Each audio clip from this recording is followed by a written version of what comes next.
बच्चों, welcome to Amet foundation. मैं अभिनव श्रीवास्तव आपके सामने एक नया टॉपिक आज लेकर आया हूँ। जैसा कि देखिए अभी करंट इलेक्ट्रिसिटी हम लोग का चल रहा था, तो उसमें जो हमें नेक्स्ट टॉपिक अभी पढ़ना है वो है हमारा क्या, किरचॉफ्स लॉ, है ना। हमारा जो टॉपिक है, नेक्स्ट टॉपिक जो है वो क्या है, किरचॉफ्स लॉ। देखिए बहुत ही इंपॉर्टेंट टॉपिक है ये। जैसे देखिए अभी तक जैसे हम लोग क्या करते थे, अननोन रेजिस्टेंस और करंट की वैल्यू फाइंड, अगर हमारे पास सिंपल कोई सर्किट होता था तो हम लोग वहाँ पे इजीली हम लोग वहाँ पे अननोन रेजिस्टेंस या करंट की वैल्यू हम लोग फाइंड कर लेते थे। बट अगर हमारे पास कॉम्प्लेक्स सर्किट हो तो हम लोग क्या करेंगे, तो ऐसे कॉम्प्लेक्स सर्किट को सॉल्व करने के लिए किरचॉफ्स लॉ, ठीक है, ये जो हमारा यूज होता है। ठीक, तो देखिए किरचॉफ्स लॉ को समझने से पहले आइए हम लोग समझते हैं कि इसमें जो हमारे बेसिक टर्म है वो क्या है। जैसे देखिए पहला क्या है हमारा लूप, ठीक है। लूप मतलब जैसे इसको हिंदी बोलते हैं एक क्लोज फिगर बोल सकते हैं, है ना।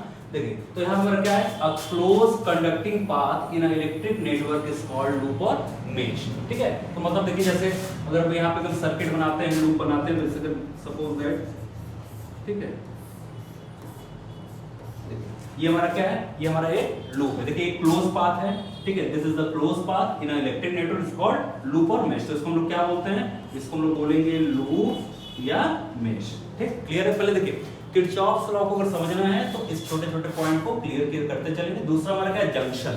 ठीक है, सेकंड हमारा पॉइंट क्या है, टर्म क्या है, जंक्शन। तो देखिए जंक्शन जनरली हम लोग रेलवे स्टेशन पे देखते हैं जहां बहुत सी ट्रेनें आती हैं और जाती हैं। सेम उसी तरह जंक्शन का यहाँ भी रोल है। ठीक, जैसे देखिए अगर हम बात करें अब इसी लूप में एक और लूप हम जोड़ देते हैं,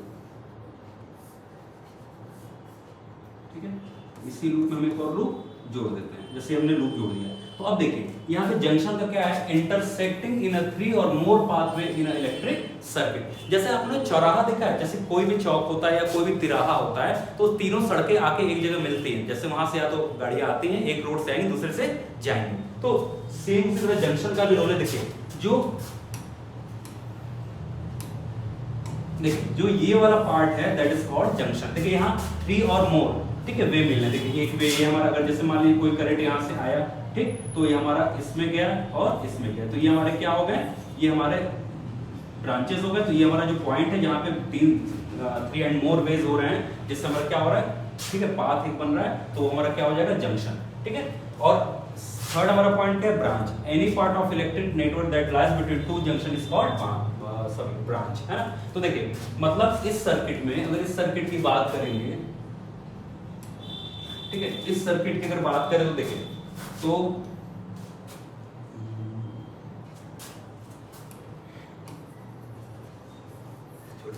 देखिए तो मतलब हमको तीनों समझना है। लूप हमारा क्या होता है, ये हमारा जो क्लोज डायग्राम था, क्लोज हमारा जो यहाँ पे कंडक्टिंग पाथ था, ये हमारा लूप कहलाता है। ठीक है, दूसरा हमारा इसमें ब्रांचेस, इसमें दूसरा हमारा क्या है कि दूसरा हमारा क्या है, जंक्शन क्या है इसमें, तो जंक्शन क्या, 3 और मोर वेज, ठीक है, 3 और या उससे अधिक जो रास्ते होंगे, जो वे होंगे, वो हमारा क्या कहलाएगा, जंक्शन। जैसे ये हमारा क्या है, जंक्शन। ठीक है, तो सिंपल सी बात है, किरचॉफ्स लॉ को समझने से पहले हमें ये पॉइंट क्लियर कर लेते हैं। लूप क्या होगा हमारा, ये जैसे ये भी हमारा लूप है, ये भी ये लूप है, इसमें 2 लूप हैं। ठीक है, दूसरा क्या है, इंटरसेक्टिंग इन 3 और मोर वे। तो देखिए ये हमारा जंक्शन है, ये हमारा जंक्शन है। तीसरा क्या, branch. Any part of electrical network that lies between 2 junction known as branch. तो देखिए ये हमारा क्या है, ये देखिए ये भी ब्रांच है, ये भी ब्रांच है, ये सारे क्या हमारे ब्रांचेस है। तो आगे चलिए बढ़ते हैं, मेन हमारे पॉइंट पे आते हैं, किरचॉफ्स लॉ।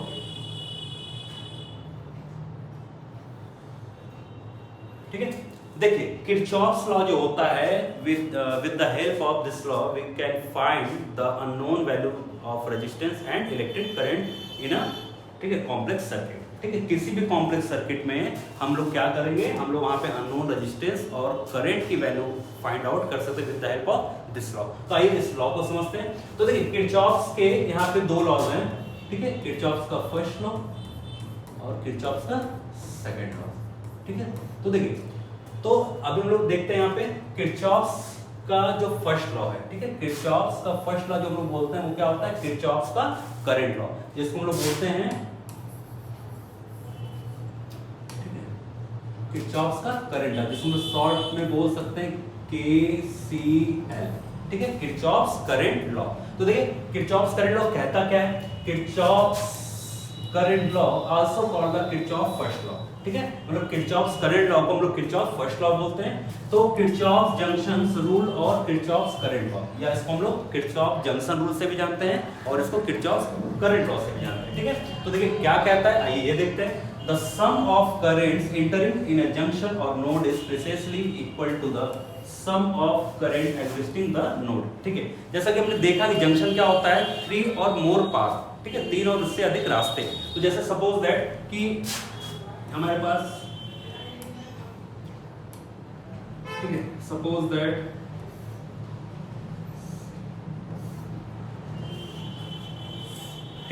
ये हमारे पास क्या है, दिस इज कॉल्ड जंक्शन। देखिए यहाँ 3 से ज्यादा पाथ है ना।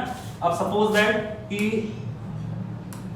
ये करंट हमारा क्या है I1, ये क्या है I2, ठीक है, ये क्या है I3, ठीक, ये क्या है I4, ये क्या है I5, ठीक है, ये क्या है हमारा I6। तो देखिए यहाँ पे ये हमारा क्या है, दिस इज कॉल्ड जंक्शन। ठीक है, क्योंकि यहाँ देखिए 3 एंड मोर पाथवेज है ना, जहां पे क्या होगा, करंट हमारा फ्लो हो रहा है। अब देखिए, अब हमको देखना है कि इस जंक्शन की तरफ जाने वाले कौन कौन से करंट है। देखिए जंक्शन तरफ जाने वाले कौन से करंट है, I1, I2, I3, ठीक है। तो हम लिखेंगे I1 plus I2 plus I3 is equal to, देखिए according to this definition the sum of current entering in junction or node is precisely equal to the sum of current exiting the node। तो देखिए इस junction पे जाने वाले, inter करने वाले current कौन कौन से थे, I1, I2 एंड I3, और इस जंक्शन से एग्जिस्ट करने वाले करंट कौन से हैं, तो I4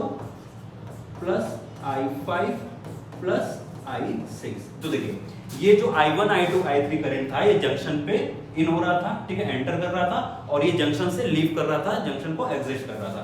तो यहाँ पे according to this definition the sum of, ठीक है, देखिए the sum of current entering the junction is equal to the sum of current exist the junction, existing the junction. ठीक है, तो हम लोग इसको देखिए कैसे लिख सकते हैं, इसको हम लोग लिख सकते हैं यहाँ पे, ठीक, यहाँ पे हम लिख सकते हैं इसको कि I1 plus I2 plus I3 minus, ठीक है, I4 minus I5 minus I6 is equal to 0। ठीक है, तो मतलब सम ऑफ जो होगा इलेक्ट्रिक करंट हमारा क्या होगा, यहाँ पे 0 होगा। किसी भी जंक्शन पे जो करंट का सम होगा वो हमारा क्या होगा, इक्वल टू 0 होगा। Summation I equal to 0, that means the, ठीक है, that means the current entering in a junction is equal to the current existing the junction. ठीक, तो यहाँ क्या लिखा है, देखिए the algebraic sum of all current entering existing node must be 0। ठीक है, अब देखिए सम ऑफ क्या है, ये मतलब total current in this path, ठीक है, जितने भी यहाँ जंक्शन से जो भी पाथ हमारे आ रहे हैं, जो भी, तो उन पे जो सारे करंट का जो सम होगा वो क्या होगा हमारा, इक्वल टू 0 होगा। यही हमारा किरचॉफ्स का करंट लॉ। देखिए इस लॉ के यूज से हम, देखिए इससे इंपॉर्टेंट क्या है, ये लॉ तो सपोज अगर कभी एग्जाम में पूछता भी है तो इसके साथ एक न्यूमेरिकल दे देता है। तो हम लोग क्या करेंगे, इसके एप्लीकेशन देखेंगे, न्यूमेरिकल्स देखेंगे। तो अभी हमें क्या करना है, इस लॉ को देखना है, लॉ को समझना है, फिर इसको अप्लाई करके हमें बहुत सारे न्यूमेरिकल सॉल्व करने हैं, जो हमारे एकेडमिक, बोर्ड और कॉम्पिटिटिव एग्जाम के अकॉर्डिंग बहुत ही इंपॉर्टेंट होंगे। ठीक, तो आइए सेकंड लॉ पे बढ़ते हैं ना। तो फिर से एक बार फर्स्ट लॉ को रिपीट कर देते हैं। देखिए फर्स्ट लॉ को हम लोग बोलते हैं किरचॉफ्स का current law. Kirchhoff's current law क्या कहता है कि किसी भी जंक्शन पे इंटर करने वाले जो करंट का सम होगा वो उसी जंक्शन से एग्जिस्ट करने वाले करंट के सम के इक्वल होगा। ठीक है, that means I1, I2, I3 ये क्या है हमारा, जो जंक्शन पे एंटर कर रहा है, और ये जो हमारा एग्जिस्टिंग कर रहा है, ये हमारा ये करंट है, दोनों इक्वल हो गया। ठीक, तो जो हमारा नेक्स्ट यहाँ पे जो है, the algebraic sum of all current entering and existing and node must be 0। ठीक है, तो मतलब यहाँ पे जो हमारा समेशन I होगा, मतलब टोटल करंट, हाँ, which are entering and exiting the node or junction is equal to the 0। ये हमारा फर्स्ट लॉ ऑफ किरचॉफ्स का फर्स्ट लॉ। ठीक है, आइए देखिए बढ़ते हैं किरचॉफ के सेकंड लॉ पे, जिसको हम लोग बोलते हैं KVL, किरचॉफ्स वोल्टेज लॉ, है ना, किरचॉफ्स वोल्टेज लॉ। आइए देखते हैं।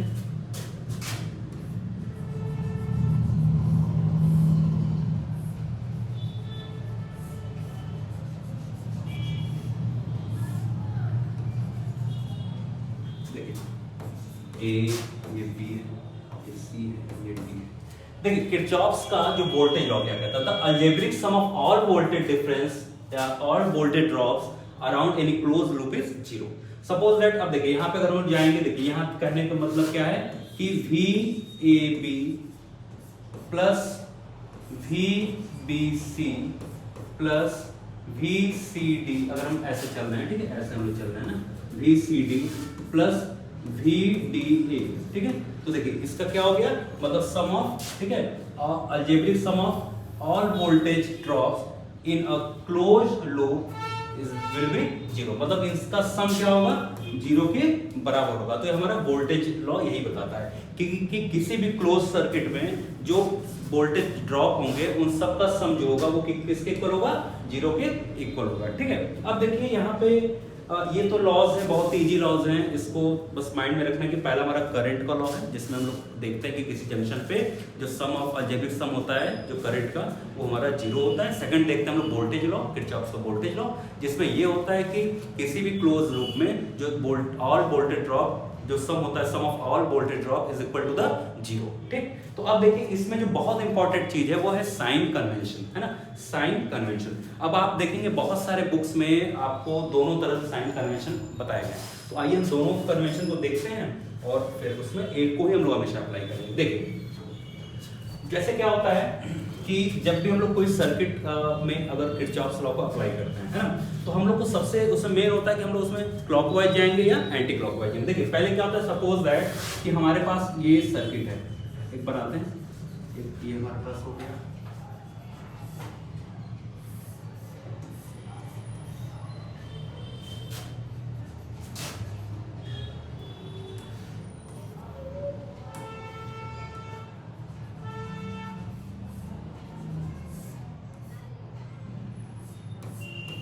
ठीक है।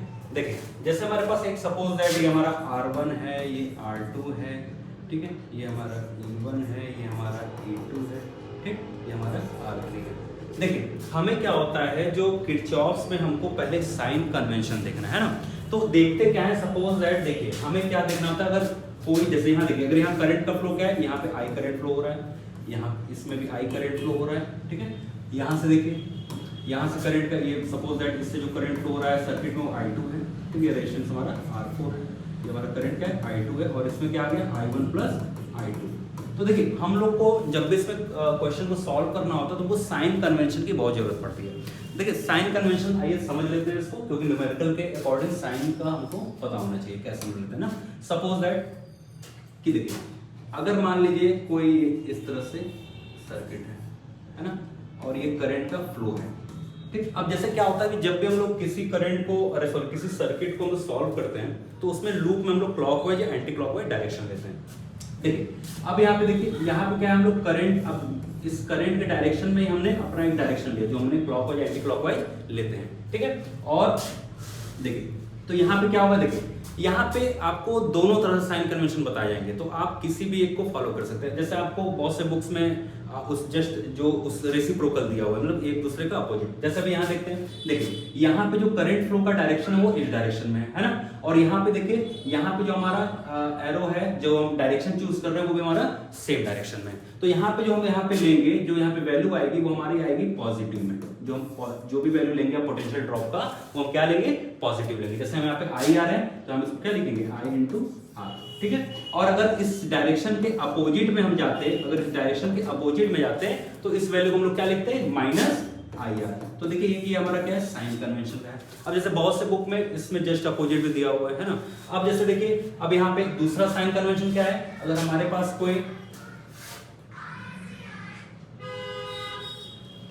अब देखिए मतलब कि हमारा करंट का फ्लो जिस डायरेक्शन में और हमारा सिलेक्टेड डायरेक्शन सॉल्व करने में सेम है, तो हमेशा हम उसको पोटेंशियल ड्रॉप क्या लेंगे, पॉजिटिव लेंगे। और सपोज दैट देखिए ये हमारा सेल है, ठीक। अगर हम जो क्लॉकवाइज, जैसे हम अगर हमारा डायरेक्शन जो इस तरह से है ना, मतलब हम पॉजिटिव टर्मिनल में इंटर कर रहे हैं और निगेटिव से बाहर जा रहे हैं। इफ अगर हमारा डायरेक्शन पॉजिटिव में इंटर कर रहा है, निगेटिव से बाहर जा रहा है, तो यहाँ वैल्यू जो लेंगे वो पॉजिटिव लेंगे, ठीक। और अगर हम यहाँ से, ठीक है, अगर हम यहाँ से निगेटिव एंटर करेंगे और पॉजिटिव से एग्जिट करेंगे तो यहाँ पे वैल्यू जो लेंगे हम पोटेंशियल की वो क्या लेंगे, माइनस लेंगे। अब देखिए ये जो साइन कन्वेंशन है ये इसके जस्ट अपोजिट भी बहुत सारे बुक्स में आपको मिलेंगे, मगर आपको क्या करना है, आपको केवल एक मेथड को, एक ही वे को फॉलो करना है ना। तो मतलब अभी हम जब नेक्स्ट क्लास में जब इसके रिलेटेड इससे जब क्वेश्चन सॉल्व करेंगे तो ये सारी चीजें और क्लियर हो जाएंगी। तो हमें क्या करना है, हमें साइन कन्वेंशन क्या करना है, अगर करंट के डायरेक्शन में हमारा डायरेक्शन है सॉल्व करने का तो हम पॉजिटिव पोटेंशियल लेंगे वहां पे, और अगर हमारा जो करंट का डायरेक्शन हमारे डायरेक्शन के अपोजिट है तो वहां पे हम लोग क्या करेंगे, पोटेंशियल ड्रॉप को नेगेटिव लिखेंगे, ठीक है। और अगर हम किसी सेल में पॉजिटिव साइड से एंटर कर रहे हैं तो उसको पॉजिटिव लेंगे, और अगर नेगेटिव साइड से एंटर कर रहे हैं तो उसको नेगेटिव लेंगे। और बहुत से बुक में इसका जस्ट अपोजिट दिया हुआ, हम लोग इसी को फॉलो करेंगे और इससे सारे क्वेश्चन सॉल्व होंगे। मतलब कि किरचॉफ्स लॉ हमारे लिए क्या इंपॉर्टेंट इसमें, कि किरचॉफ्स लॉ हम लोग क्यों यूज करते हैं, ठीक है। तो देखिए किरचॉफ्स लॉ जो होता है वो अननोन वोल्टेज और सॉरी अननोन रेजिस्टेंस और ठीक है करंट के लिए हम लोग फाइंड करते हैं। किसके लिए, कॉम्प्लिकेटेड सर्किट जो हमारे पास होते हैं, कॉम्प्लेक्स सर्किट, क्योंकि सिंपल सर्किट हम लोग सीरीज का पैरेलल और सीरीज मेथड से हम लोग रेजिस्टेंस को ऐड करके कर सकते हैं, बट जहां पे हमारे कॉम्प्लेक्स सर्किट होता है वहां पे वो मेथड नहीं यूज होता, तो वहां पे हम लोग किरचॉफ्स लॉ यूज करते हैं। तो किरचॉफ्स के दो लॉ होते हैं, जैसे हमने बताया करंट लॉ और दूसरा हमारा था वोल्टेज लॉ। तो इसी के साथ हम लोग नेक्स्ट टॉपिक में मिलेंगे आगे इससे रिलेटेड क्वेश्चंस लेके और इसके एप्लीकेशन लेके। मिलते हैं फिर नेक्स्ट वीडियो में। Thank you.